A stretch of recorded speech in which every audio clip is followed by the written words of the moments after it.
আমাদের চলার পথের সঙ্গী মারুতি ব্রেজা। আর বিশ্বাস করুন বা না করুন, আমরা একসাথে 15,000 কিলোমিটারের একটা বিরাট মাইল ফলক পার করে ফেলেছি। এই লম্বা সফরে কত স্মৃতি, কত অভিজ্ঞতা। কিন্তু আসল প্রশ্নটা অন্য জায়গায়, যেটা হয়তো আপনাদের মনেও আসছে। অনেকেই বলেন ব্রেজা নাকি হাইওয়েতে অতটা শক্তিশালী নয়, আর সময় গেলে পারফরমেন্সও নাকি কমে যায়। কথাটা কি সত্যি? 15,000 কিলোমিটার চালানোর পর আমাদের অভিজ্ঞতা কি বলছে? গাড়িটা কি এখনো আগের মতোই দমদার আর ভরসামন্দ আছে, নাকি ধীরে ধীরে এর কিছু ড্রব্যাকস বেরিয়ে আসছে? চলুন আমাদের ব্রেজার ভালো মন্দ মিশিয়ে এক প্রকার অনেস্ট রিভিউ দেওয়ার চেষ্টা করি। এই ব্রেজা গাড়ি আমাদের, তা এটার ব্যাপারে তোমার কি অভিমত? ব্রেজা গাড়ি দারুণ, একদম মানে লং ড্রাইভের জন্য আইডেল। আর আমি তো একদম সামনের সিটেই মেনলি বসি, তো কমফোর্ট ভালো, ঠিক একদম ঠিকঠাক। পিছনের সিটেও আমার মেয়ে বসে, ঠিকঠাক কমফোর্টেবল, আমার বাবা বসে। কিন্তু একটা ড্রব্যাক আছে, যেটা হচ্ছে পিছনের যে সিটের এসিটা ঠিক মতন ফাংশনিং হয় না অনেক সময়। এই একটা ড্রব্যাক আছে। এছাড়া কিন্তু আর এইখানে আমি অ্যাজ এ কো পাইলট কোনো মানে শুধু আমি তো বসেই থাকি, তা আমি কোনো আদার্স কোনো অসুবিধা পাইনি। আর বুট স্পেসও খুব ভালো, আর সামনে আমার লেগ স্পেসটাও ভালো। আমার নিজের হাতে হাত ছড়িয়ে একটা ব্যাগ রেখে তাতেও আমার কিন্তু কোনো রকম অসুবিধা হয় না। তো এটা একদম ট্রুলি ফ্যামিলি কার। একদম ফ্যামিলি কার, এবং আমরা লং ড্রাইভ করে আসলাম পুরো উত্তরাখণ্ড, কোনো রকম সমস্যা হয়নি। এমনি হার্ডি গাড়ি, খুবই ভালো। পেছনের সিটে যে তুই বসে থাকিস, পেছনের সিটে কিরকম ফিল হয়?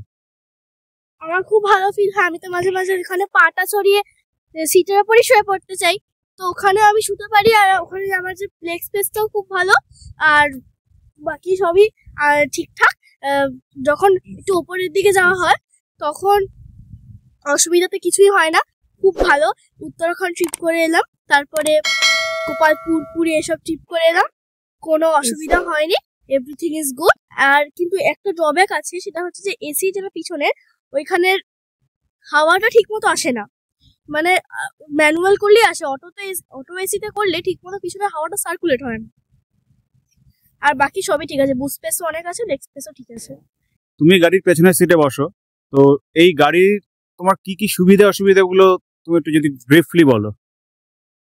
সুবিধে সবটাই, আর অসুবিধা হচ্ছে যে এসির যে সার্কুলেশন সেটা অটোমেটিক্যালি যখন হয় তখন পিছনের দিকে বা অতটা ভালো আসে না, আর ম্যানুয়ালি করলে তারপর সেটা ঠিকঠাক হয়।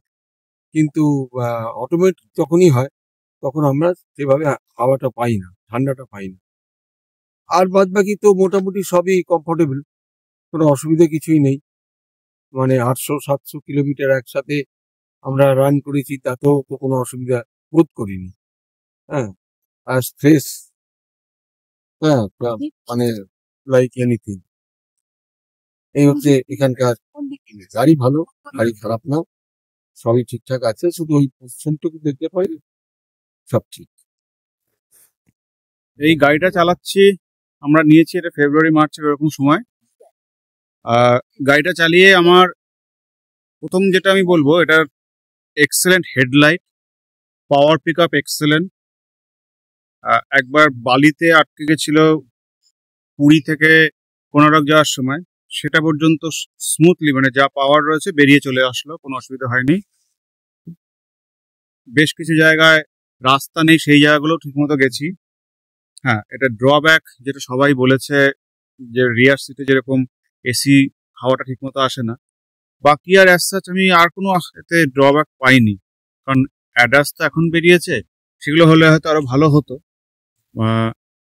বা এটা 4 হুইল ড্রাইভ হলে তো অবশ্যই ভালো হতো, কারণ আরেকটু হয়তো রেঞ্জটা বাড়তো, যেরকম গ্র্যান্ড ভিটারা রয়েছে।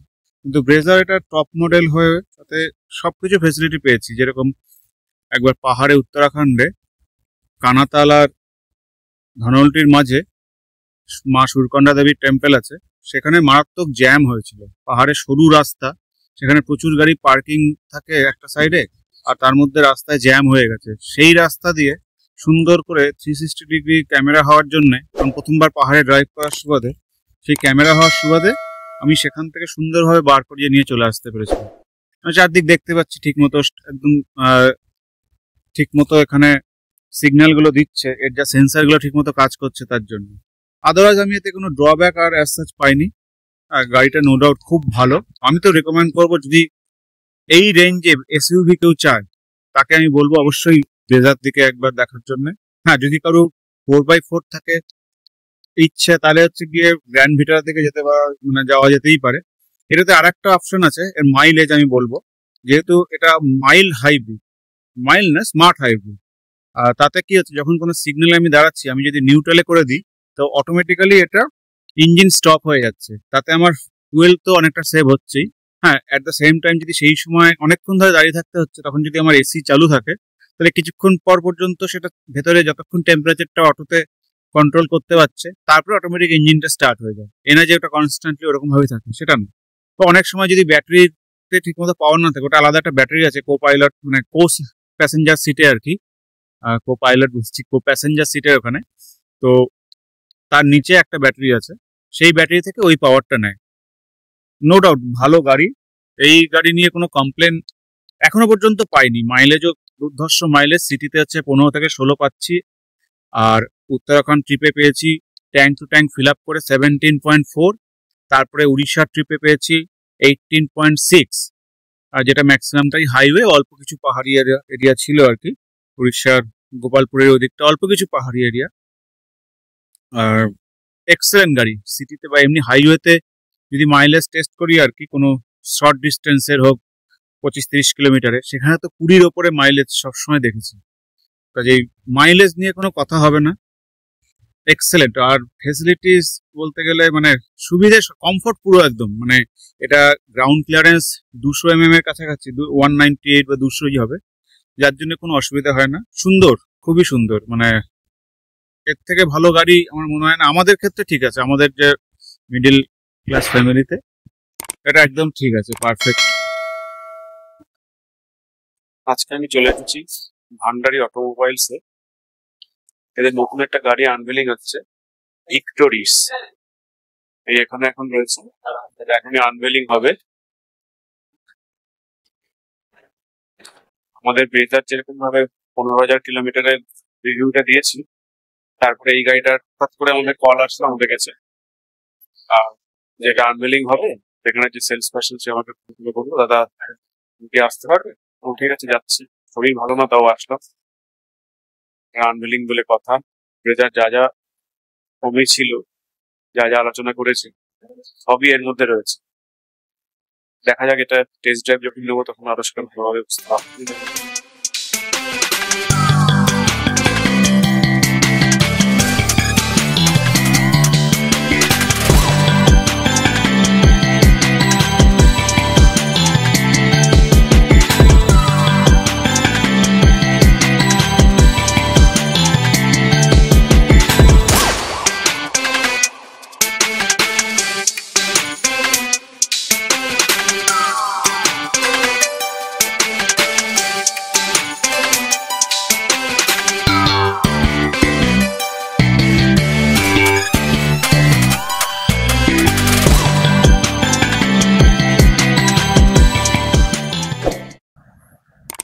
তো এই ছিল আমাদের ব্রেজার সাথে 15,000 কিলোমিটারের অভিজ্ঞতা।